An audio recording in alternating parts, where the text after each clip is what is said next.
오늘 하나님 말씀 마가복음 9장 28절에서 32절 읽겠습니다.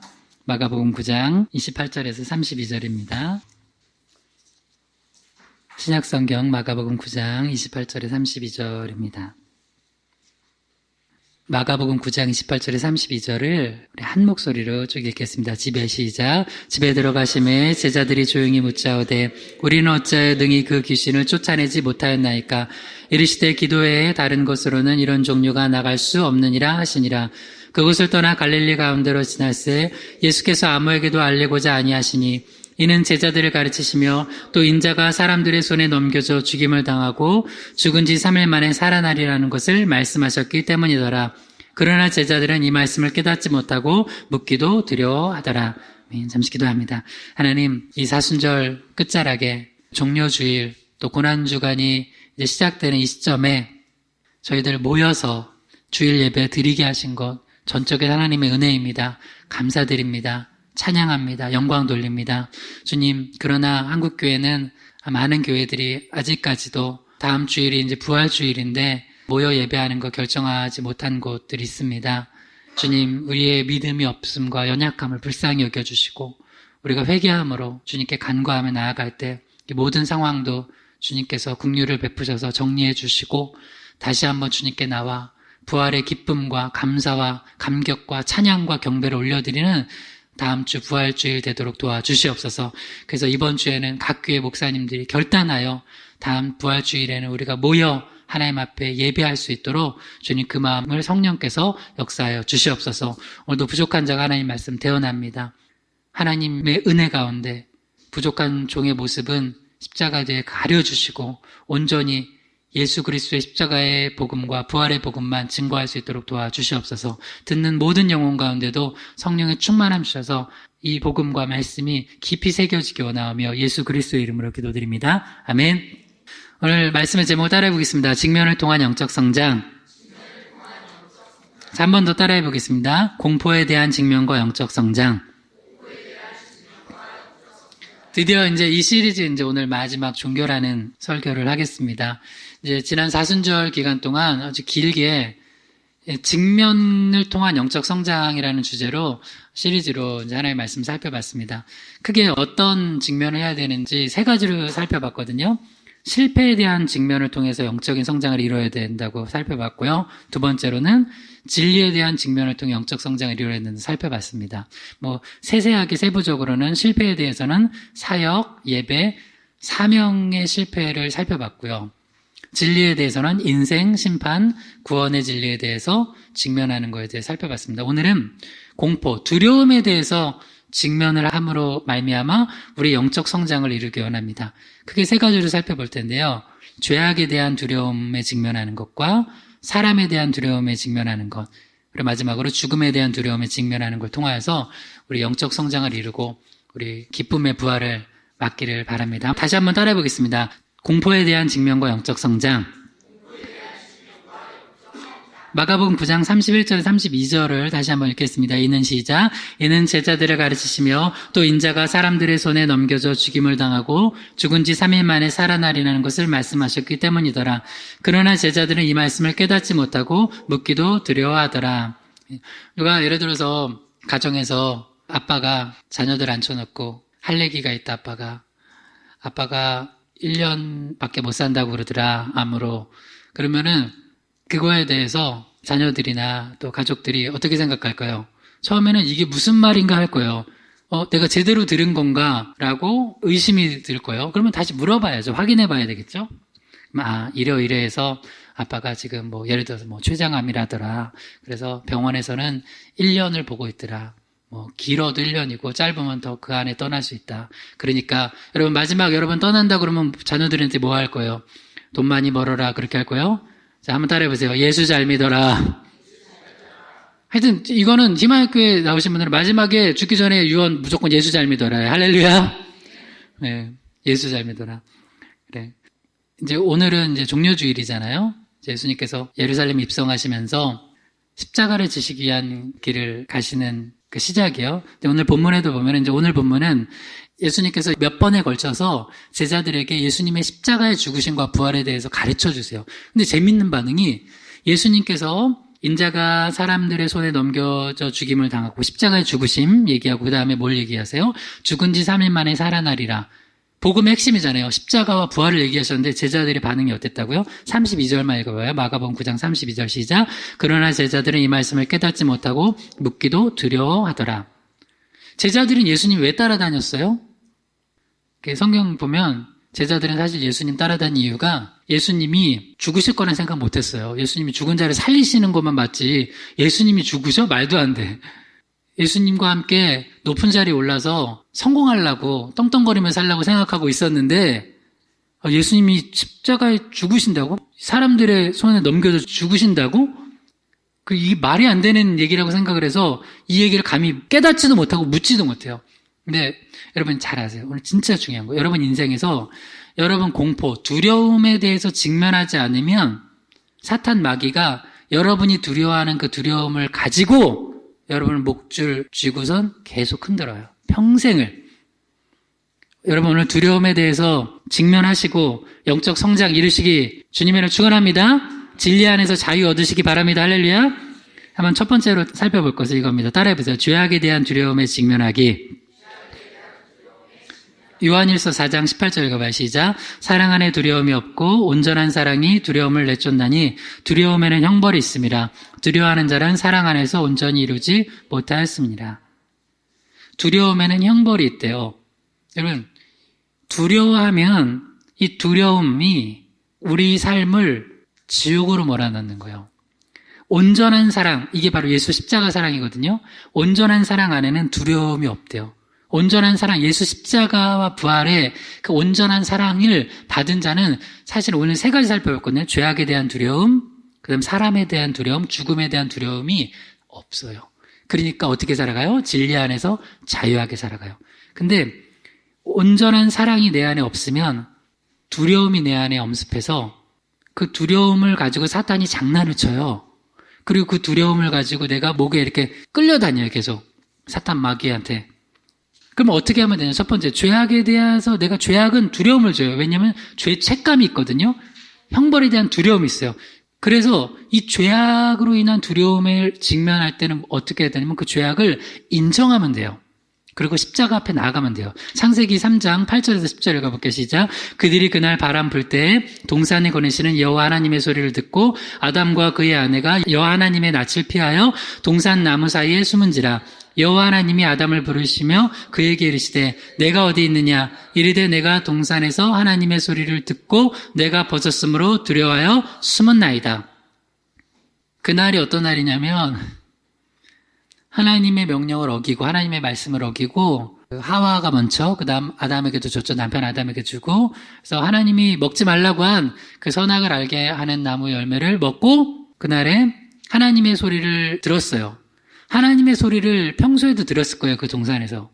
근데 그날은 하나님의 소리가 들려오니까 기뻤어요? 두려웠어요? 두려웠어요.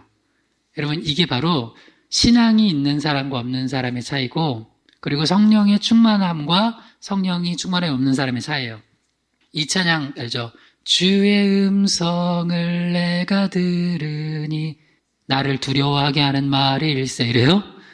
나를 두려워 떨게 하는 거예요? 주의 음성을 내가 들을 때 사랑의 음성으로 들은 사람은 예수 그리스도의 십자가의 은혜 안에 거하고 성령 충만한 사람이에요. 근데 어느 날 하나님의 음성이 두려운 사람들은 죄악 가운데 있는 사람들이에요. 그리고 예수님을 모르는 사람들이에요. 신기해요. 하나님의 소리가 사랑의 음성으로 들려줘야 되는데 하나님의 소리가 두려운 음성으로 들려져서 숨었다는 거예요. 근데 참 핑계가 웃겨요. 그러니까 아담에게 하나님께서 내가 어디 있냐 물으시니까 내가 하나님의 소리를 듣고 벗었으므로 두려워 숨었대요. 아 그럼 이전에는 안 벗었었어요? 그게 아니잖아요. 상황은 똑같은데 지금 내 영적인 상태가 바뀐 거예요. 그러니까 하나님과의 관계가 죄로 인해서 멀어지니까 어떻게 돼요? 하나님을 멀리 피하고 숨는 거예요. 근데 이렇게 하면은 죄악이 해결이 안 돼요. 여러분 만약에 죄를 졌을 때 어떻게 해야 돼요? 주님이 네가 어디 있느냐 그러면 주님 제가 여기 있습니다. 있으면 안 될 자리에 있었습니다. 하면 안 될 것 했습니다 하고 주님 앞에 나가야 돼요. 주님이 직면시키시는 거예요. 주님이 몰라서 물어보시겠어요? 네가 어디 있느냐? 한번 따라해 봅시다. 네가 어디 있느냐? 주님이 이렇게 물어보실 때 숨지 말고 주님 앞에 나아가면 돼요. 창세기 3장 11절에서 13절 읽어봐. 시작. 이르시되 누가 너의 벗었음을 내게 알렸느냐? 내가 내게 먹지 말라 명한 그 나무 열매를 내가 먹었느냐? 아담이 이르되 하나님이 주셔서 나와 함께 있게 하신 여자 그가 그 나무 열매를 내게 주므로 내가 먹었나이다. 여호와 하나님이 여자에게 이르시되 내가 어찌하여 이렇게 하였느냐? 여자가 이르되 뱀이 나를 꿰므로 내가 먹었나이다. 주님은 계속 죄악을 직면시키세요. 우리 지난주에 배웠죠? 성령이 역사하시면 죄에 대하여, 의에 대하여, 심판에 대하여 알게 하신다고. 그러니까 하나님께서는 우리 죄악을 직면시키세요. 왜? 우리 살리려고. 너가 죄악을 직면하고 하나님 앞에 회개하라고요. 지금 이 코로나 상황이나 여러 상황을 통해서도 우리의 신앙이 어떤지를 직면시키고 우리의 죄악을 직면시키시는 거예요. 그러면 우리가 죄 없다 하지 않고 죄 있다 하고 죄 졌다 하고 하면 돼요. 내가 내게 먹지 말라 명한 그 나무의 열매를 내가 명하느냐? 그러면 뭐라고 하면 돼요, 아담이? 먹었습니다. 죄송합니다. 잘못했습니다. 용서해 주세요. 그거면 돼요. 우리 예수 십자가가 있잖아요. 할렐루야. 예수 십자가 그늘 아래에 나아가서 주님 용서해 달라고. 주의 보혈로 덮어달라고, 씻어달라고. 그러면 주님께서는 미쁘시고 오르셔서 우리 죄를 사해 주신대요. 요한일서 1장 8절에서 9절 읽어봐. 시작. 만일 우리가 죄가 없다고 말하면 스스로 속이고 또 진리가 우리 속에 있지 아니할 것이요. 만일 우리가 우리 죄를 자백하면 그는 미쁘시고 오르사 우리 죄를 사하시며 우리를 모든 불의에서 깨끗하게 하실 것이요. 우리가 죄를 졌을 때 흔히 잘못했을 때도 먼저 자수하면 형량이 더 늘어나요? 아니면 줄어들어요? 줄어들어요. 그렇잖아요. 근데 하나님께서 뭐라고 하시냐면 우리가 죄가 없다고 말하면 우리는 스스로 속이고 진리가 우리 속에 있지 아니에요. 그래서 그 죄를 우리가 다 감당해야 돼요. 근데 만일 우리가 죄를 자백하면 미쁘시고 의로우신 주님께서 우리 죄를 사해 주신대요. 그리고 우리를 모든 불의에서 깨끗하게 하신대요. 여러분 이번 고난주간 한 주간 동안 예수 십자가 앞에서 많이 회개하는 시간 갖기를 바랍니다. 할렐루야. 성경 읽으시면서 이 말씀을 보면 말씀은 거울이거든요. 영적으로. 말씀을 보면 내가 죄 지은 게 보여요. 내가 뭘 잘못했구나. 또 뭐를 내가 하나님 앞에서 회개해야 되구나. 마태복음 한 주간 묵상하시면서 통독하시면서 지난 모든 죄들을 한번 예수 십자가 안에 내려놓고 한번 떨쳐내세요. 그리고 나서 부활을 한번 맞아보세요. 그러면 여러분 영혼이 자유로워요. 늘 눌려있는 사람이 있어요. 고통 속에, 두려움 속에. 그게 죄책감이거든요. 죄가 가지는 권세가 뭐냐면 죄책감을 가지고 사람들을 두렵게 만들어요. 그래서 가인도 아벨 죽이면은 속 시원할 줄 알았는데 아벨 죽인 다음에 너무 두려운 거예요. 그래서 하나님께서 또 함부로 생명해야지 못하게 표를 주시잖아요. 근데 이 아담도 뭐라고 하냐면 다시 창세기 3장 13절 보여주세요. 아담이 제가 잘못했습니다 하면 되는데 이 핑계도 되게 지혜롭게 그냥 지혜로운 게 아니죠. 진짜 얄밉게 해요. 하나님이 주셔서 나와 함께 있게 하신 여자가 그 나무 열매를 내게 주므로 내가 먹었나이다. 그러니까 결국에는 내 탓은 아니고 아담 탓은 아니고 굳이 따지자면 저놈의 여자 이렇게 얘기도 되겠죠. 그 아담 마음이 그럴 거 아니에요. 저놈의 여자 제가 더를 못하겠어요. 그 아내를 그 우리나라에서 나쁘게 부르는 말 있잖아요. 쟤 때문에 그냥 그렇다고. 근데 잘 보니까 그 아내도 누가 줬냐면 하나님이 주셨네. 그거 하나님 탓이에요. 하나님 탓인 거예요. 모든 게 다. 이게 못돼 먹은 이 마음들. 회개하면 될 걸 결국에는 남 탓해요. 여러분 직면하지 않잖아요. 죄악을 직면하지 않으면 하는 게 두 가지가 있어요. 회피하거나 다른 사람 탓을 해요. 근데 그러면 이 가정은 행복할까요? 지옥이 될까요? 지옥이 되는 거예요. 자, 가정에서 딱 봐요. 아담과 하와가 있어요. 여러분이 아담과 남편 아내, 부모 자녀. 탓을 하기 시작하잖아요. 그럼 지옥이 돼요. 그 뒤로부터는 하와가 그랬을 거 아니야. 언제는 나를 뼈 중에 뼈, 살 중에 살이라며? 결국 이거 아니야. 하나님이 왜 나를 만드셨냐 이거잖아. 넌 태어나지 말았어야 될 존재인데. 그러면서 서로 싸우는 거예요. 그래서 자기 죄를 십자가 앞에서 직면하고 회개하는 가정이나 공동체는 행복해요. 그럴 수밖에 없어요. 왜? 내 죄를 보니까. 미안하다고. 당신이 그렇게 했을 때 내가 먼저 가르쳐 줬어야 되는데 내가 그걸 받아먹은 내가 잘못이라고. 내가 가장으로서 책임이 있다고 하면 얼마나 멋진 남자야. 멋진 남자 될 뻔했는데 아주 못된 남자 됐잖아요. 그 여자인 하와는 누구 탓을 해요? 또 뱀이 나를 꿰물어. 여러분, 사탄이 유혹했더라도 누구 잘못이에요? 그걸 먹은 하와 잘못이에요. 그러니까 우리는 계속 탓을 해. 사탄 마귀가 우리 안에 역사하면 계속 탓을 해. 누구 탓이고 누구 탓이고 누구 탓이고. 이번 모든 사건들 다 우리 탓이에요. 내 탓이에요. 특히 교회 탓이에요.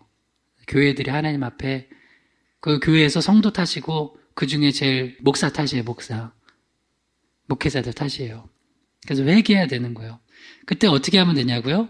하나님 앞에 나와서 죄를 자백하고 십자가 그늘 아래에 나아가면 주님께서 분명히 말씀으로 약속하셨어요. 우리 죄를 사하시고 우리를 모든 불의에서 깨끗하게 하십니다. 우리 한 주간 동안 예수님 십자가 앞에 우리 모든 죄악 내려놓고 회개하기 바랍니다. 할렐루야.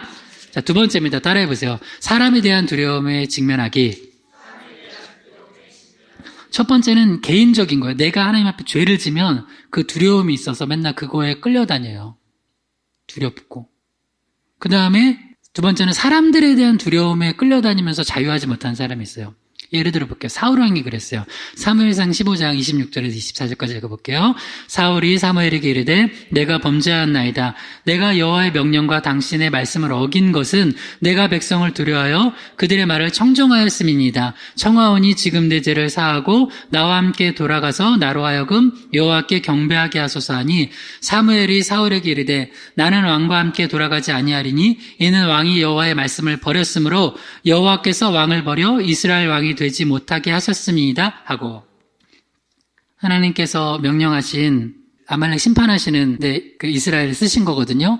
진멸하라고 했는데 가장 좋은 거 남겼잖아요. 그래서 이제 하나님께서 사무엘을 통하여서 사울을 책망하시는데 왜 이렇게 했냐고 하니까 사울이 뭐라고 얘기해요? 내가 여호와의 명령과 당신의 말씀을 어긴 것은 누굴 두려워해서 그렇게 한 거라고요? 백성들을 두려워하여 그들의 말을 청종했대요. 여러분, 하나님의 말씀을 청종해야 돼요? 백성들의 말을 청종해야 돼요? 당연히 하나님의 말씀이죠. 근데 여러분, 원래 사람들은 두려워하는 거를 따르게 돼 있어요. 여러분 마음속에 하나님보다, 하나님의 말씀보다 다른 게 더 두려우면 그걸 따르는 거예요. 따르는 거. 특히 사람에 대해서 두려워하는 사람들이 있어요. 이 사람에 대한 두려움 때문에 평생 그 사람의 두려움에 올무에 걸려가지고 자유하지 못한 사람이 있어요. 여러분, 제가 정확히 말씀드릴게요. 우리가 이웃 사랑해야 되고 배려해야 돼요. 크리스찬으로서. 그러나 사람들 너무 두려워해서 거기에 휘둘리면 안 됩니다. 우리 신앙이. 할렐루야. 근데 목사로서 내가 지금 요새 그런 생각을 좀 했어요. 우리 희망의 교회가 이제 저도 개척을 하고 그러니까 교회도 좀 더 이렇게 알리고 하면 좋잖아요. 홍보하고. 그래서 내가 나도 SNS를 좀 해볼까. 페이스북, 인스타그램 뭐 이런 거. 그거 하는 거 나쁜 거 아니에요. 근데 보니까 그거를 하면은 뭐가 있냐면 사람들하고 뭐 소통하고 뭐 이런 걸 수 있는데 뭐 이런 게 있더라고요. 좋아요? 싫어요? 뭐 이런 거 있잖아요. 하고 뭐 하여튼 목사님들이 하나님의 말씀보다 사람들의 이야기를 더 청종해. 예를 들어서 봐요. 우리 희망의 교회가 지금 예배드리기로 이렇게 해서 모여서 결정하는 게 세상 사람들한테는 좋아요를 많이 받을까요? 싫어요를 많이 받을까요? 그러면 제가 그거를 따라서 하면은 예배 안 드리는 게 맞잖아요. 그죠? 근데 그게 사울은 너무 두려운 거예요. 백성들의 인기, 백성들의 말. 근데 요새 보니까 목사님들도 그거에 너무 막 미쳐 있어, 거의. 좋아요. 무슨 뭐를 의견을 내는데 그 좋아요 해주면 자기가 그걸로 인기, 하나님의 말씀이 아니라 그걸로 인기 끌고선, 사람들이 좋아하네? 사람들이 좋아하는 거 말고 하나님이 좋아하시는 게 뭔지를 봐야 될 거 아니에요. 근데 사람한테 딱 휘둘리는 사람은, 이 사람을 두려워하는 사람은, 어떤 사람은 인기, 많은 사람, 어떤 사람, 특정한 사람 있거든요? 그 사람한테 목줄 메어가지고 또 이렇게 휘둘리는 거예요. 근데 그 뒤에는 누가 있어요? 사탄 마귀가 있어요. 사탄 마귀가. 그 다음 또 사울이 얼마나 사람들을 두려워했냐. 사무엘상 18장 6절에서 7절 가봐 시작. 무리가 돌아올 때 곧 다윗이 블레셋 사람을 죽이고 돌아올 때 여인들이 이스라엘 모든 성읍에서 나와서 노래하며 춤추며 소고와 경세를 가지고 왕 사울을 환영하는데 여인들이 뛰놀며 노래하여 이르되 사울이 죽인 자는 천천히요 다윗은 만만이로다 한지라. 여기 지금 세 무리가 나와요. 무리, 세 종류의 사람들, 무리, 많은 사람들. 그 다음 조금 적은데 그 중에서 여인들. 그 중에 딱 특정한 사람이 나와요. 그게 누구냐면 다윗. 사울의 눈에는 하나님이 안 보이고 저 많은 무리가 보여요. 대중이 보여요, 대중. 그 다음, 백성들이었죠. 거기에 그 상황에서는. 그 다음에 또 하나는 특정 여인들. 와, 춤추면서 막 이렇게 환영하는 여인들이 보여요. 나 여인들한테 좀 인기 있는 왕인 줄 알았는데 내 인기를 누가 뺏어갔어? 저놈이 뺏어갔어. 그게 누구예요? 다윗이에요. 자, 봐요. 많은 무리에서 특정 그룹인 여인들, 그러면서 한 사람. 여러분, 사울처럼 살아가면요, 사람의 인기나 특정 그룹이나 어떤 한 사람에게 내 마음이 목줄 잡혀가지고 휘둘려가지고 아무것도 못해요. 하나님 바라보는 게 아니라 누구 바라보고 살아가는 거예요? 사람 바라보고 살아가는 거예요. 우리 신앙 이렇게 살아가면은 여러분 평생 사람 때문에 힘들어서 두려워가지고 못 살아가요. 그러니까 여러분 이것도 기도 제목 중에 하나예요. 이걸 한번 나눠보세요. 여러분 이걸 한번 나눠보세요. 여러분 자녀들한테도 물어보세요. 너는 특별히 너를 두렵게 하는 사람이 있니? 그러면 있어요. 엄마. 그래서 내가 왜 이렇게 두려운데? 엄마 뭐 하면 밥 안 준다고 그러잖아요. 그러면서 엄마 밥 안 주나? 밥 주죠. 그러면 아빠 용돈 안 준다고 하여튼 그건 이제 농담일 수 있겠는데 농담이 아닐 수도 있어요. 그럼 회개하셔야 돼요. 누굴 너무 두렵게 하면 안 되죠. 여러분 교회에서도 만약에 여러분 제가 너무 두려워가지고 신앙생활하는 분들이 있다면 여러분 혹시 설경 목사님 무서워가지고 이제 나오는 거야 안 나오면 혼날까봐 그럼 여러분 신앙생활 잘못하고 있는 거예요. 신앙생활을 그렇게 해요. 내가 여러분 때려요? 여러분 저주해? 그렇지 않잖아요. 하나님 보고 하세요. 할렐루야. 코람데오. 할렐루야. 하나님 보고 신앙생활 하세요. 할렐루야. 근데 한번 나눠보세요. 그러면 의외로 두려워하는 어떤 존재가 있어요. 그러다가 그것도 발견할 수 있어. 우리 자녀가 누구한테 지금 학교에서 왕따 당하고 있구나. 그런 것도 있고. 아니면 특정 어디 회사에서는 누가 너무 두려워. 그러면 그 사람한테 목줄 잡혀가지고 살아가는 거예요. 불편할 수는 있어요. 어려울 수도 있고. 근데 두려워하면 안 돼요. 뭘 두려워해요? 왜 두려워해요? 그 사람이 내 목줄을 쥐고 있다 생각하니까 두려워요. 사울은 왕이잖아요. 근데도 담대하지 못하고 저 인기가 나를 목줄 쥐고 있다고 생각하는 거예요. 그러니까 두려운 거예요. 두려운 거예요. 그 다음 사무엘상 18장 8절에서 9절 읽어봐 시작. 사울이 그 말에 불쾌하여 심히 노하여 이르되 다윗에게는 만마를 돌리고 내게는 천천만 돌리니 그가 더 얻을 것이 나라 말고 무엇이냐 하고 그날 후로 사울이 다윗을 주목하였더라. 그러니까 나중에는 사울이 가장 두려워하는 존재가 누구가 된 거예요? 다윗이 된 거예요. 제가 목회자로서 성도들을 사랑해야 돼요. 여러분을 놓고 기도하고 사랑해야 돼요. 근데 제가 성도들을 두려워하면 목회할 수 있을까요? 못하겠죠. 그리고 헌금 제일 많이 하시는 분 두려워하면은 이제 목회할 수 있을까요? 미안하지만 죄송해요. 헌금 많이 하시면 아직까지 여러분 헌금 얼마 하는지 몰라요. 내가 개개인은 안 보거든. 개개인은 안 보거든요. 일부러 안 봐요. 그러니까 사람한테 이렇게 너무 두려워가지고 이렇게 있는 거는 그 신앙 점검해 봐야 돼요. 사울도 그때는 다윗을 주목할 게 아니라 누굴 주목해야 돼요? 하나님. 하나님을 주목하고 하나님, 저 기분이 좀 나빠요. 기분이 좀 나빠요. 왜 이렇게 저 기분이 나쁘죠? 다윗이 만만이라고 난 천천히니까 내가 쪼그라드는 것 같아요. 그럼 하나님이 괜찮다. 야, 얼마나 좋냐. 네 밑에 군대 장관이 그렇게 능력 있으면 좋은 거지. 그런가요? 그러니까 하나님 앞에 나아가면 전혀 다른 응답을 들어요. 근데 하나님 앞에 안 나가고 계속 그 사람만 보고 있으면 마지막에는 이런 결정을 내려요. 죽여야 되겠다. 자, 사무엘상 18장 10절에서 12절 읽어봐. 시작. 그 이튿날 하나님께서 부르시는 악령이 사울에게 힘있게 내림에 그가 집안에서 정신없이 떠들어대므로 다윗이 평일과 같이 손으로 수금을 타는데 그때에 사울의 손에 창이 있는지라 그가 스스로 이르기를 내가 다윗을 벽에 박으리라 하고 사울이 그 창을 던졌으나 다윗이 그의 앞에서 2번 피하였더라. 여호와께서 사울을 떠나 다윗과 함께 계심으로 사울이 그를 두려워한지라. 처음에는 무리들이 두렵고 백성들이 두렵고 그 여인들이 하는 소리가 두렵고 나중엔 다윗이 두렵고 나중에는 미쳐버려요. 여러분 두려움이 사람을 제일 미치게 해요. 그래서 이 두려움 떨쳐내야 됩니다. 할렐루야. 예수 안에서 성령과 말씀으로 채우세요. 그럼 안 두려워요. 왜 두렵냐면 여러분 그 불신앙이에요. 그 두려워하는 존재가 내 인생을 책임진다고 생각하니까. 아니에요. 여러분 인생 누가 책임져요? 하나님이십니다. 할렐루야. 다시 한번 해요. 여러분 인생 하나님이 책임지십니다. 할렐루야. 한 번 더. 여러분 인생 사람이 아니라 하나님이 책임지십니다. 할렐루야. 그러니까 두려워하지 마세요, 사람. 그러면 이렇게 정신 나간다니까요. 그리고 여기 이제 음악 치료가 나오죠. 다윗이 수금을 탔을 때 전에는 그래도 악령이 덜 역사할 때는 그것만으로도 상쾌해졌는데 이제는 강하게 악령이 역사하니까 그 음악도 안 돼요. 약으로 치면 약도 센 거, 막, 10알 먹었는데 됐던 게 막 20알 먹어도 안 먹혀요. 완전히 악한 영이 사로잡힌 거예요. 두려움에 중독돼 버린 거예요. 여러분, 이게 사람이 두려움에 중독되면 집 밖에도 못 나가요. 근데 그런 간증이 아니죠. 간증 비슷한 건가? 어디 기도해주는 목사님 프로그램에 어떤 여인이 자기가 점집 가가지고 약간 저주의 말을 듣고 10년 동안 집을 못 나갔대요. 여자분이. 10년 동안. 근데 어렸을 때 교회를 다녔대요. 그래서 나가 자꾸 사탄 마귀가 넌 죽어야 된다고 그랬는데 근데 한편으로는 난 살고 싶더래요. 그래서 어렸을 때 그 교회 다닐 때 하나님한테 살려달라고 했대요. 하나님이 은혜를 주셔가지고 지금 집 밖에 나가고 지금 취업 준비하고 있다고. 그 20대 여자가 이상한 얘기 듣고 10년 동안 밖을 못 나가서 집에서 하는 거 딱 몇 개 없대요. 겨우 밥 대충 먹고 이빨 닦는 거. 세수도 잘 안 한대요. 그 정도? 웃기죠?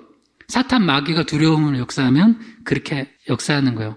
여러분, 사울처럼 되지 말고 하나님께 맡기고 두려움 떨쳐내세요.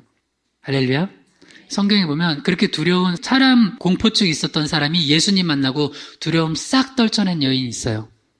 요한복음 4장 5절에서 7절 읽어볼게요. 시작. 사마리아에 있는 수가라는 동네에 이르니 야곱이 그 아들 요셉에게 준 땅이 가깝고 거기 또 야곱의 우물이 있더라. 예수께서 길을 가시다가 피곤하여 우물 곁에 그대로 앉으시니 때가 6시쯤 되었더라. 사마리아 여자 한 사람이 물을 기르러 왔음에 예수께서 물을 좀 달라 하시니 사마리아 여인은 지금 이제 때가 6시라고 했어요. 유대 시각으로 하면은 정오예요. 12시 한낮이에요. 이건 로마식으로 계산하는 학자들도 있는데 제가 볼 때 유대식으로 계산하는 게 맞는 것 같아요. 한낮에 물을 기르러 왔어요. 그리고 7절 요한복음 4장 7절에 보면 한 사람이 물을 기르러 왔음에 이렇게 돼 있어요. 주변에 사람들이 많지 않았던 것 같아요. 있어도 별로 없거나 아니면 혼자 왔던 것 같아요. 이 여인은 그 떼약볕에 혼자 물 기르러 왔어요. 우리가 뒤에 나중에 이제 정보를 성경 많이 읽으면 알겠지만 이 여인은 사마리아라는 지역 안에서도 손가락질을 받는 여인이었어요. 사람들이 두려웠어요. 왜? 사람들이 만나면 나를 욕하고 손가락질하니까. 사람 공포증이 있는 사람들이 있어요. 사람 공포증이 있는 사람들은 사람 만나면 그 사람이 나에 대해서 비난하고 나에 대해서 뭘 들춰내고 나에 대해서 막 험담하고 할까봐 사람들도 잘 안 만나요. 근데 이게 두 가지가 섞여 있어요. 그게 내 죄 때문이기도 하고 상처 때문이기도 해요. 이 사마리아 여인도 이 두 가지가 다 섞여 있어요. 여하튼 이 여인은 사람에 대한 두려움으로 가득 차 있었어요. 근데 그때 사회적 거리두기를 깨시고 가신 분이 있어요. 그게 누구예요? 예수님. 원래 유대인들은 철저하게 사회적 거리두기를 했어요. 지역적 거리두기. 사마리아 땅 절대 안 갔어요. 예수님께서 유대를 떠나 갈릴리로 가실 때 지금 사마리아를 통과해서 가신 거거든요. 보통은 이제 그 가까운 거리인데도 보통 유대인들은 돌아서 멀리 가요. 왜? 사마리아라는 지역과 거리두기야. 저긴 더럽고 불결하고 부정한 곳이에요. 그 다음 사마리아 여인이에요. 그 뒤에도 보면 약간 부정한 여인 같죠? 죄 많이 짓고. 그 여인과 거리두기를 안 하고 예수님이 어떻게 하셨어요? 다가가셨어요. 그러니까 성경에 보니까 예수님은 막 문둥병자도 만지고, 성경에 보니까, 제가 보니까 제일 당시에 거리두기 안 해가지고 바리새인들이 제일 싫어했던 분이 예수님이에요. 여기도 보니까 예수님 또 욕먹을 짓을 했어요. 왜 굳이 가지 말라는 사마리아 지역 왜 가고, 왜 그 여인하고 그렇게 또 그냥 말도 누가 걸었어요? 예수님이 거셨어요. 왜요? 왜 그러셨어요? 그러니까 왜를 물어봐요. 왜? 굳이 하지 말라는 거를 왜 해요? 사랑 때문에. 예수님이 그 지역의 영혼들도 사랑하시니까. 여러분, 제가 누누이 얘기합니다. 이번 사태를 지나고 나서 점검할 거는 복음이고 사랑이에요. 하나님 사랑하는지 영혼 사랑하는지. 사랑. 그게 다 없어져요. 그런데 예수님께서 그 여인에게 다가가셔서 이 여인이 지금 두려워하고 있는 걸 직면시키셔서 치유시키세요. 치유하세요. 요한복음 4장 16절 19절 읽어봐요. 시작. 이르시되 가서 내 남편을 불러오라. 여자가 대답하여 이르되 나는 남편이 없나이다. 예수께서 이르시되 내가 남편이 없다 하는 말이 옳도다. 너에게 남편 5이 있었고 지금 있는 자도 내 남편이 아니니 내 말이 참되도다. 여자가 이르되 주여 내가 보니 선지자로서이다. 인정한 거예요. 맞습니다. 근데 예수님께서 갑자기 그래요. 이 여인에게 내 남편을 불러오래요. 그러면 이제 사람마다 숨기고 싶은 게 있잖아요. 근데 이 여인이 뭐라고 하냐면 나 남편 없는데요. 그랬어요. 그럼 예수님께서도 그냥 그걸 꼭 굳이 직면시키셔야 되나? 근데 예수님께서 뭐라고 그러세요? 내가 남편이 없다 하는 말이 옳도다. 그러면서 18절에 요한복음 4장 18절에 직면시키시죠. 너에게 남편 5이 있었고 지금 있는 자도 내 남편이 아니니 내 말이 참되도다. 어떻게 인간적으로 한번 되게 얄밉지 않아요? 꼭 굳이 들춰내고 싶지 않은 걸 직면시키세요. 근데 예수님이 얄미운 짓 한 게 아니라 이렇게 직면시키셔야지만 이 여인이 그 두려움에서 자유하게 되는 거예요. 할렐루야. 때로는 하나님께서 우리를 성령의 조명을 통해서 말씀을 통해서 직면시키실 때가 있어요. 내가 아무에게도 드러내고 싶지 않은 거. 제가 여러분께 얘기합니다. 사람한테 못 드러내는 것도 예수님께는 다 드러내도 돼요. 할렐루야. 예수님께 드러내세요. 예수님이 우리 정죄하시는 분 아니라 우리 치유하시고 감싸 안으시는 분이에요. 그러려고 예수님께서 너 남편 5 있었잖아. 선지자시군요. 어떻게 하셨어요? 지금 있는 자도 남편이 아니잖아. 이건 뭐 어떻게 해석해야 돼? 지금 그러면 남편 아닌 사람하고 불륜을 저지르고 있다는 거예요? 아니면 남편 아닌 사람하고 동거하고 있다는 얘기예요? 뭐예요? 아무튼 이 해석이 여러 가지인데 전통적인 해석은 이 여인이 아마도 그래도 좀 방탕한 여인이었을 것이다라는 게 있고 또 하나는 계속해서 나쁜 남자들만 만난 거예요. 인생이 운명이 기구하게 남자들한테 계속 버림받은 거예요. 남편 5번 버림받은 거예요. 뭐 애를 못 낳아서 그랬든지 뭐 어쩌고 저쩌고든지. 당시 유대 사회에서도 예수님께서 그 여인들 함부로 이혼하고 버리지 말라고 하잖아요. 그러니까 사마리아에는 더 그랬을 거예요, 남자들이. 그래서 어찌됐건 이 여인은 죄악에 빠져 있었건 상처가 많았건 이로 인해서 사람들 만나는 거 두려웠어요. 사마리아 동네 안에, 수가 동네 안에서도 수군거림 당했던 여인이에요. 근데 예수님께서 이 여인의 죄악이건 상처건 이거를 직면시키셨어요. 그리고 나서 이 여인이 예수님 만난 다음에 치유가 돼요. 더 이상 사람을 두려워하지 않고 그 사람들 많은 곳으로 가서 자기의 있던 모든 과거를 얘기해요. 요한복음 4장 28절 30절 읽어봐요. 시작. 여자가 물동이를 버려두고 동네로 들어가서 사람들에게 이르되 내가 행한 모든 일을 내게 말한 사람을 와서 보라. 이는 그리스도가 아니냐 하니 그들이 동네에서 나와 예수께로 오더라. 아멘.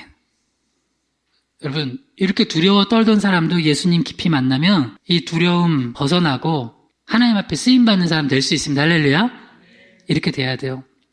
이 여인이 사람들에게 가서 내 과거 모든 것들 다 예수님이 알고 계시고 얘기하셨다고 저분이 메시아라고 얘기를 하는 거예요. 당신들도 예수님 만나라고 얘기를 한 거예요. 여러분 중에도 어떤 사람은 특정한 것에 과도하게 두려워하는 게 있어요. 있을 거예요. 그 사람들이 건드리면 안 되는 거. 근데 그거 어떤 사람은 별것도 아닌데 숨겨요. 어떤 분은 죄송해요. 이거는 특정 지역을 얘기하는 거 아니에요. 어디 저기 밑에 지방에서 사셨는데 서울로 오셔가지고 서울 말을 배워요. 그 다음에 약간의 그 사투리가 나온 거 가지고 너 어디 사람이다 그러면 아니라고 나 서울 사람이라고. 나 서울 사람인데요. 나 서울 사람입니다. 하면서 계속 뭐가 부끄러워. 그게 뭐가 어째서 근데 보면은 그런 거 한번 뭐 놀림당하거나 상처받은 게 있었을 거예요. 여러분, 우리 주님은 어느 지역이든 상관없이 사랑하십니다. 할렐루야. 어떤 사람은 가방끈 짧은 거 그렇게, 그래서 우리나라 예전에 그 기억나요? 한 10몇 년 전인데, 10년 전인가? 그 신정아 씨 사건 알아요? 교수님을 하고 있었는데, 알고 보니까 그분은 고등학교 나온 분인데, 학사, 석사, 박사를 다 속여가지고, 그걸 만들어가지고, 교수님을 하고 계셨어요. 근데 그게 걸렸어. 근데 그때 우리나라의 연예인들 비롯해가지고 엄청나게 많이 그 학력 위조한 게 걸린 거예요. 부끄럽지만 목사님들도 많이 걸렸어요. 뭘 그렇게 했는데 우리나라는 전쟁통에도 가르쳤잖아요, 막. 우리나라는 그런 거 있잖아요. 그 아직 조선시대 그런 게 이어져서 첫째는 무조건 올인해가지고 너는 과거급제해야 돼. 뭐 이런 거 시키잖아요. 그래서 그걸 또 너무 두려워하는 사람이 있어요. 여러분, 뭐가 그렇게 두려워요? 오히려 주님은 미련한 자 사용하셔서 하나님 영광 나타내십니다. 할렐루야. 그런 것도 좀 두려워하지 말고. 또 외모가 너무 두려워서 못 나가? 너무 예쁘고 다 잘생겼어요. 그러면 이제 예를 들은 거예요. 정말 사탄 마귀가 역사하잖아요. 그 뭐 좀 상처 있는 거 있어요. 그러면 뭐 그거 어때요? 근데 그리고 아픔이 있어. 그리고 당당하게 드러내고 그래도 하나님 날 사랑하신다고, 예수님 날 위해 죽으셨다고 하고 당당하게 살아가세요. 할렐루야. 세 번째, 따라해보세요. 죽음에 대한 두려움에 직면하기. 사도행전 20장 22절에 24절 시작. 보라, 이제 나는 성령에 매여 예루살렘으로 가는데 거기서 무슨 일을 당하는지 알지 못하노라. 오직 성령이 각성해서 내게 증언하여 결박과 환난이 나를 기다린다 하시나 내가 달려갈 길과 주 예수께 받은 사명 곧 하나님의 은혜의 복음을 증언하는 일을 마치려 하면은 나의 생명조차 조금도 귀한 것으로 여기지 아니하노라. 여러분, 생명보다 귀한 게 있어요?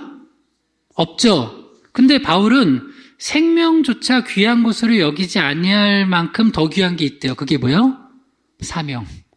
복음 증거래요. 아니, 생명이 제일 귀하잖아요. 그냥 영적인 거 빼면은. 근데 바울은 예루살렘 지금 가면 결박과 환난이 기다린대요. 생명의 위협이 있대요. 근데 생명조차 귀한 것으로 여기지 않을 만큼 더 귀한 게 있대요. 그게 바로 주 예수께 받은 사명, 하나님의 은혜의 복음 증언하는 일을 마치려 하는 거래요.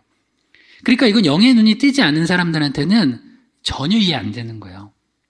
지금도 우리가 신앙이 우리 생명이 잘 보존되는 거 수준이라고 딱 생각을 하면 예배 안 드리는 게 맞아요. 만약에 성경이 그렇게 얘기하면, 성경은 그걸 뛰어넘어서 더 중요한 게 있대요. 그러니까 바울은 죽음에 대한 두려움을 직면해서 보니까 내 생명보다 더 귀한 게 있다는 걸 안 거예요. 그러니까 이걸 할 수 있는 거예요.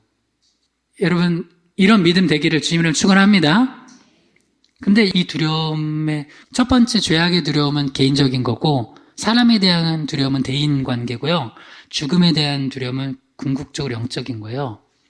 사탄 마귀가 결국에는 너 죽어, 너 죽일 거야 라는 것 가지고 우리를 신앙생활도 못하게 하고 아무 사명도 감당 못하게 하고 아무 능력 없는 사람으로 만들어놔요. 요한계시록 13장 16절에 18절 읽어볼게요. 시작. 그가 모든 자고 작은 자나 큰 자나 부한 자나 가난한 자나 자유인이나 종들에게 그 오른손이나 이마에 표를 받게 하고 누구든지 이 표를 가진 자 외에는 매매를 못하게 하니 이 표는 곧 짐승의 이름이나 그 이름의 수라. 지혜가 여기 있으니 총명한 자는 그 짐승의 수를 세어보라. 그것은 사람의 수니 그 수는 666이니라. 666 상징적인 건데 7이 완전수잖아요. 거기서 하나를 뺀 불완전한 수 3개를 합쳐놓은 거예요. 사탄 마귀. 근데 이거를 오른손이나 이마에 받게 해서 뭘 못하게 하냐면 이 표가 없으면 매매를 못하게 한대요. 매매는 뭐예요? 사고 파는 거죠. 여러분 예를 들어서 봐요. 지금 예배 드린 사람은 마스크 안 팝니다. 솔직히 마스크가 뭐라고 그냥 수건대고 이렇게 해도 돼. 그럼 마스크 없으면 이게 그죠? 나도 마스크 있어요. 왜 목사님 마스크 안 쓰는? 마스크 있어요. 그런데 그렇다고 생각해봐요. 그러면 교회 안 나올 거죠. 근데 그 정도가 아니라 앞으로 예배당 나가는 사람들은 많이도 아니야. 앞으로 한 달 동안 매매 못하게 하겠다. 그러면 진짜 많은 사람이 교회 안 나올 거예요. 어휴, 먹고 사는 게 중요하지. 다 먹고 살자고 하는 짓인데. 여러분, 신앙은 먹고 살자고 하는 짓 아닙니다. 궁극적으로는 우리 영혼 구원이에요. 그러니까 예수님 죽으신 거예요. 바울도 그러니까 예루살렘으로 가는 거예요. 생명 내려놓고. 근데 여러분, 혹시 이번 주에 성경 통독하실 때 요한계시록 또한 보시려면 봐요. 이제 워낙 이게 헷갈리는 분들이 많으니까 제가 쉽게 얘기해 드릴게요. 요한계시록 13장에 보면 성부, 성자, 성령처럼 사탄도 삼위일체를 흉내내요. 그 상징으로 뭐가 나오면 용이 나와요. 용. 용은 사탄을 상징해요. 용. 근데 그 옆에 용, 사탄을 돕는 두 짐승이 나와요. 바다에서 올라온 첫째 짐승하고 땅에서 올라온 둘째 짐승이 나와요. 그러니까 사탄도 지들끼리 서로 돕고 삼위일체 흉내를 내요. 그래서 용이 첫째 짐승, 바다에서 올라온 첫째 짐승에게 권세를 줘요. 근데 그 첫째 짐승, 바다에서 올라온 짐승은 뭐를 상징하냐면 세상 권력을 상징해요. 세상 권력에 힘을 줘가지고 크리스찬들을 핍박해요. 그 다음 또 땅에서 올라온 짐승, 둘째 짐승은 또 이 첫째 짐승에게 힘을 받아요. 그래서 이 땅에서 올라온 이 둘째 짐승은 뭘 상징하냐면 거짓 선지자를 상징해요. 그래서 겉모양은 양인데 말하는 건 용의 음성이에요. 그러니까 겉모양 가지고 따지면 안 돼요. 무슨 말을 하나, 바른 말씀 복음 전하나. 이해 갔죠? 머릿속으로 그려봐요. 용, 바다에서 올라온 짐승, 땅에서 올라온 짐승. 근데 중요한 얘기니까 잘 들어봐요. 여기서 그가 모든 자, 곧 작은 자나 큰 자나 부한 자나 가난한 자나 자유인이나 종들에게 오른손이나 이마에 표를 받게 해서 이거 안 받으면 매매 못하게 하고 신앙을 핍박하는 자들이, 여러분 퀴즈예요. 첫째 짐승, 즉 바다에서 올라온 세상 권력일 것 같아요. 둘째 짐승, 즉 땅에서 올라온 거짓 선지자일 것 같아요. 궁극적으로는 사탄 마귀가 하는 거지만 이게 세상 권력이 아니라 세상 권력에서 힘을 부여받은 거짓 선지자가 그래요. 그러니까 이걸 밖에 누가 하냐면 그 권력이 와가지고 하는 게 아니라 권력의 힘을 받은 거짓 선지자들이 와가지고, 예를 들어서 어느 획가닥한 교회나 목사가 와가지고 하라고 하는 거예요. 그걸 받게 하는 거예요. 666을 받게 하는 게 거짓 교회, 거짓 선지자라는 거예요.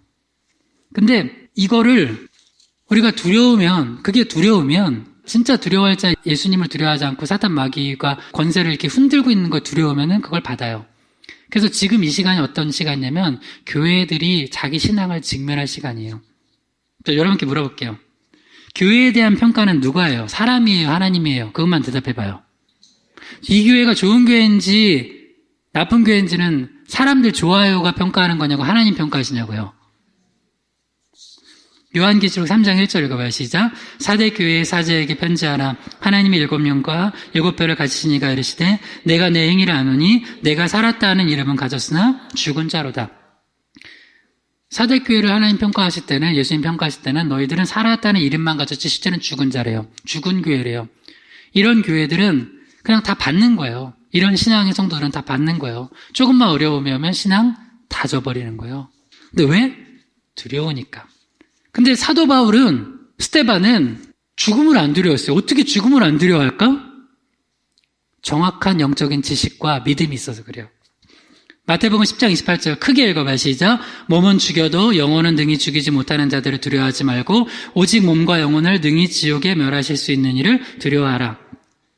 사탄 마귀의 권세가 큰 것 같아도 그를 두려워하지 말고 몸과 영혼을 지옥에서 멸하실 수 있는 예수 그리스도를 두려워하라는 거예요. 그분을 두려워하면 이 세상의 것들을 두려워하지 않게 돼 있어요. 히브리서 2장 14절에서 15절 읽어봐요. 시작. 자녀들은 혈과 육에 속하였음에 그도 또한 같은 모양으로 혈과 육을 함께 지니심은 죽음을 통하여 죽음의 세력을 잡은 자 곧 마귀를 멸하시며 또 죽기를 무서워함으로 한평생 매어 종로를 타는 모든 자들을 놓아주려 하심이니. 세상에서 가장 큰 권세가 뭘 것 같아요? 그게 사망 권세예요. 너 죽여 하면 그게 무서운 거예요. 근데 여러분 여기서 잘 알아야 돼요. 실제로 죽는 그런 위기에 있기도 해요. 근데 많은 경우 죽을 것 같은 착각을 일으키게 해요. 예를 들어서 에서가 팥죽 한 그릇에 장자권을 넘겼을 때, 야곱에게 넘겼을 때는 왜 그거 넘겼는 줄 알아요? 성경 읽으면 이제 내가 죽게 되었으니 이게 무슨 소용이 있는가 하고 넘겼어요. 영적인 걸 우습게 여겼어요. 팥죽 한 그릇 안 먹는다고 죽어요? 안 죽어요. 죽을 것 같은 거예요. 이걸 착각하면 안 돼요. 사탄 마귀가 죽을 것 같게 만들어요. 세상 권세가 뭐냐면 이거 봐요. 히브리서 2장 14절 15절에 보면 예수님께서 십자가에서 죽으심을 통하여서 죽음의 세력을 잡은 자, 그 죽음 가지고 너 죽일 거야, 너 죽여, 너 죽여, 너 죽여. 그걸 가지고 장난치는 마귀 사망 권세를 예수 그리스도께서 깨트려 보셨다는 거예요. 그래서 죽기를 무서워해서 한평생 종로를 타는 자들을 예수 십자가 은혜로 자유케 하시는 거예요. 그래서 여러분, 어떤 사람이 어떤 사람이나 어떤 다른 뭔가를 극도로 두려워하고 있다면 그 사람에게 복음을 다시 전해서 예수 십자가를 증거해 주셔야 돼요. 그리고 자유케 해주셔야 돼요. 거기에 매여 있는 거예요. 사탄 마귀가. 저한테는 뭘 가장 두렵게 했을까요? 이 상황에. 뭘 가장 두렵게 했을까요? 사탄 마귀가. 사실 진짜 안 두려웠거든요. 정말 안 두려웠어요. 내가 막 이렇게 안 두려운 척 하는 게 아니라, 그래서 가장 두려운 게 뭐냐. 그러니까 제가 이렇게 계속 예배를 드리겠다고 하니까 막 비난하는 세력들이 나타나는데, 이러다가 개척교회 몇 명 없는 성도들이 떠나갈 것 같은 거예요. 근데 하나님, 너 그게 두렵냐? 그래요, 하나님께서. 아니요, 안 두려워요. 아니, 진짜로. 그게 뭐가 두려워? 사랑하되 두려워하지 말아라. 여러분도 뭐 두려운 거 있으세요? 그거 지금 사탄 마귀가 여러분 목줄 쥐고 있는 거예요. 그거 여러분 떨쳐 버리세요. 이번 고난 주간에 예수 십자가 붙은 걸 떨쳐 버리시기 바랍니다. 두 가지 말씀 쭉 읽고 이제 기도할게요. 마태복음 10장 19절에서 20절 읽어봐요. 시작. 너희를 넘겨줄 때 어떻게 또는 무엇을 말할까 염려하지 말라. 그때 너희에게 할 말을 주시리니 말하는 이는 너희가 아니라 너희 속에서 말씀하시는 이 곧 너희 아버지의 성령이시니라. 혹시 여러분들이 환난과 핍박 당할 때도 걱정하지 마세요. 무슨 말을 할까도. 그것도 주님께서 알려주시겠대요. 그것도 두려워하지 말라는 거예요. 염려하지 말라는 거예요. 마지막.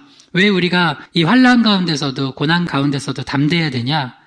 이 이유 때문이에요. 요한복음 16장 33절입니다. 시작. 이것을 너희에게 이르는 것은 너희로 내 안에서 평안을 누리게 하려 함이라. 세상에서는 너희가 환난을 당하나 담대하라. 내가 세상을 이겨노라. 할렐루야. 세상을 이기신 주님께서 우리 함께 하십니다. 담대하십시오. 할렐루야. 그럼 기도합시다. 기도할 때 우리가 계속해서 사순절 기간 동안 직면을 통한 영적 성장에 대해서 알아봤습니다. 우리 실패를 직면해야 되고요.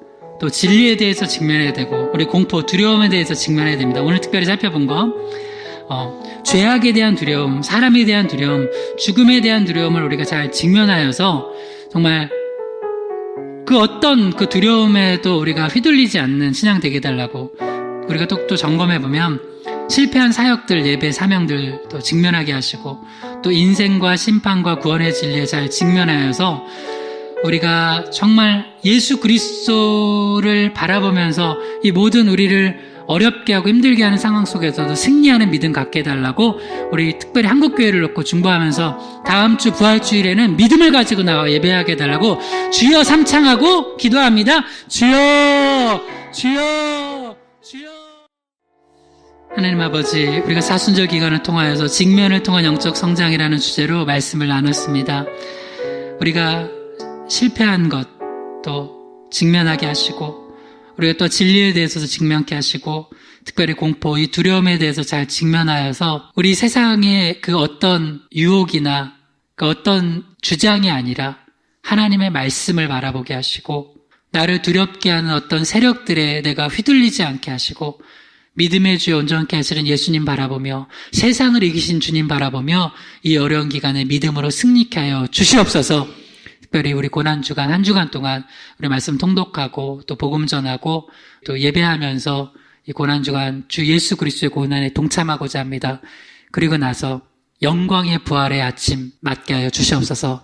특별히 예배로 못 모이고 있는 한국교회에 은혜 주셔서 다음 주 부활주일에는 믿음 가지고 나와 예배하고 기도하며 찬양과 영광 돌릴 수 있도록 도와주시옵소서. 예수 그리스도의 이름으로 기도드립니다. 아멘.